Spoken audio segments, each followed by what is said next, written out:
السلام عليكم ورحمة الله وبركاته. أخياري وإذن السلام ملك السادون كدعالتي ساعات كغنوشين وأنيقو أهولاشين ندقونو إذن السلام عليكم ورحمة الله وبركاته. أخياري السلام كبعدي وحان إذن كل سلام يا أفر إيو طبنك بقلك قرآن كعادتي ما شاء الله. سلام كبعدي أخياري شالي ayaan waxaan baraha bulshada ku arkayay gabar walaashay oo fanaanad ah oo wiil uu u dhaaranayo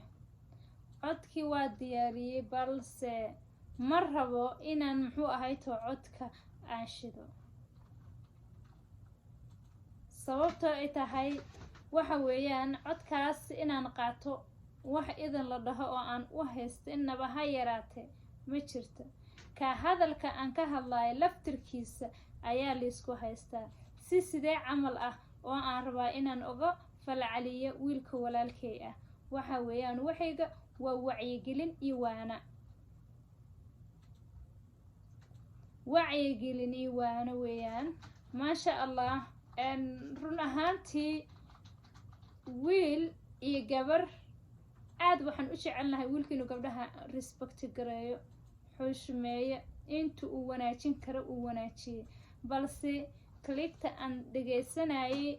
wuxuu ahay gabadha ayaa degneed oo maasha allah abowadaas bay dhahaysay walaalo abow asagana waa dhaaranayay waad arki doontaa tan kugu dhacdo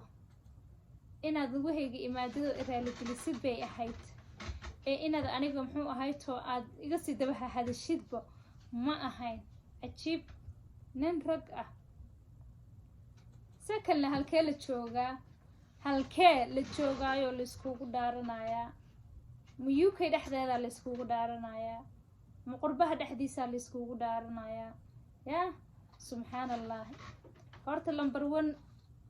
gabadha ayada maasha allah kollay wax aan ku arkay inaba ha yaraatee dhaliil amaana mayna hadlin laakiin wiilka walaalkay dhaliil wuu leeyahay maasha allah dhaliishaas weeyaan waxaan maanta aan rabo inaan wacyigelin uga joodiyo inayna wiilasha walaalahay ayna qaldamin inta badan qaladka iska ilaalin sababtoo ay gabari waa hooyadood way la dhalatay waa walaashood inkastoo de walaasha laftirkeeda guriga markay wiil iyo gabar ay isla joogaan ay iscaayaan hadii laakiin gabar adi aanan kula dhalanin waxay noqon kartaa xaaskaaga waxay la mid noqon kartaa gabadhaadi waxay la mid noqon kartaa hooyada marka waa dadkaadana cayni karin ta kula dhalatay naabax naga tag afdhaar yahay waxa raftidaaba dhihi kartaa way kula dhalatay garab siman gargaarna ma lahana waatiin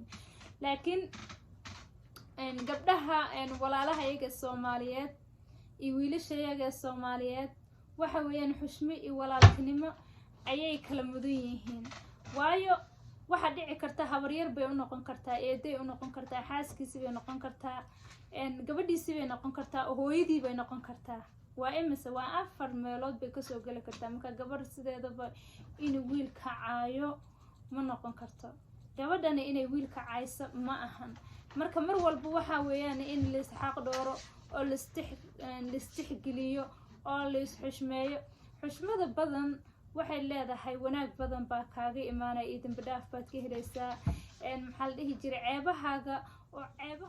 ceebaha dadka oo aad asturtidna waxay leedahay ceebtaadu alla asturaaya waayo ilaahayna subxaanahu wa tacaala wuxuu yiri qofka ceeb qof bilo aadan asturo asagana tiisu alla wa asturaaya marka bilo aadan baan nahay qof walba dulduleel buu leeyahay muxuu ahay to hadilana waxa ceeb aad iyo aad u sii ah inuu wiil gabar caayo aad bay ceeb u sii tahay waayo daasag waa wiil waa nin rag markan de anaga hadda dumar oo kale iyo wiil oo kale ay yihiin inta badan gabdhaha ceebta way ku dhigtaa somehow laakiin ragga kuma dhigto marka iyadoo sidaa tahay in gabadhiyoon ceeb lahayn ay ceeb ragga ay u sii waxayaan aad bay u qaldan tahay wiilka walaalkay gabadha u dhaaranay waxaan dhihi lahaa ina gabadhaas apologize aad siisid daadi walaal iga raali noqo muxuu ahayto dar allana aad isu cafisiin muxuu ahayto isheeg kolley way isgaranayaan dadka oo muxuu ahayto aan cajalada kaga hadlayo balse I don't like inaan nameka aan soo qaato ama magacooda aan soo qaato waayo ma haboono marka wacyigelintan labadooda oo keli ah ma qusayso laakiin wiil kastoo gabar walaashii ah ku qaldami lahaa inuu ku qaldamin gabdhaha la xushmeeyo gabdhaha marna waa shaatigiini ee aad xiran tihiin waa sharaftiini marka qof sharaftaadi ah oo shaatiga aad xiran tahay oo aad ku xaragoonaysa ah inaa maxay ahaydee afka lagu aflagaaday ama loo dhaarto ama la dhibaateeyo ama la dayaca ma wanaagsana ragow ma wanaagsana taas wiilashayaga walaalahey ee Soomaaliyeedaan u sheegaya marka gabdhaha intaad qadarin kartiin qadari intaad xushmeyn kartiin xushmeeyo intaad dejin kartiin dejiyo waayo ilaahay goona subxaanahu wa ta'aala waa rijaal ka dhigay maxaa rijaal lagaaga dhigay iyadana nise lagaga dhigay you have to know yacni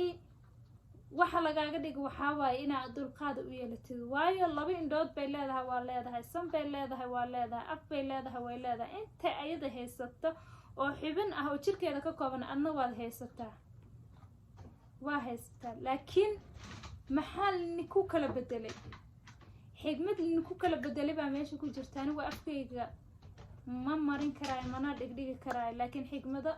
ilaahay goona subxaanahu wa ta'aala uu idinku kala bedelay baa jirta adigana rijaal lagaaga dhiga ayadana nis lagaaga dhiga marka nis looga dhiga marka waxaan idin leeyahay walaalayaal be respect gabdhaha hal xushmeeyo xushmada waa iimaanka barkiisa gabdhahana waxaan leeyahay wiilasha xushmeeyo ragoo dhan ma wada xumo ragoo dhan ma wada khaldana gabdhaho dhan ma wada saxsana gabdhaho dhan ma wada khaldana marka waxaan leeyahay toobada iyo hanuunka wanaagsan allaha ina helsiya allaha ina gacantanadana aamin allaha soo geliya yacni allaha nahaga hagitaanka ilaahay baa iska leh aqyaaray maduuceena galabta intaas ayaan kusoo koobaa salaada maqrib baa iga tegaysa insha allah billahi karim subscribe iyo like share kana iyo saara hadduu ilaaha idmo haddaysan culays idinku ahayn hadday culays idinku tahayna ilaaha idin xiftiye hadday culays idinku ahaynna ilaaha idin xiftiye dee dhammaantanadaba ilaahay hana xiftiye COVID-19 kan iyo dhibaatadan socotana allah inaga badbaadiyo insha allah billahi karim aqyaaray waxaan idin leeyahay I love you meel kastoo adduunka dacaladiisa aad ka joogtiin yaan liscaynin yaan lisaf lagaadeyn waxyaalo badan oo kale oo Thailand ah oo banaanka la soo dhigi karo oo laga hadli kara ayaa jira waxaan wax weyn ma ahan ayda it's not good ayda lagaadada xanta xumaanta wallahi ma wanaagsan iska ilaali akhyaaray iska ilaali 2 mitir baa inuu sugayso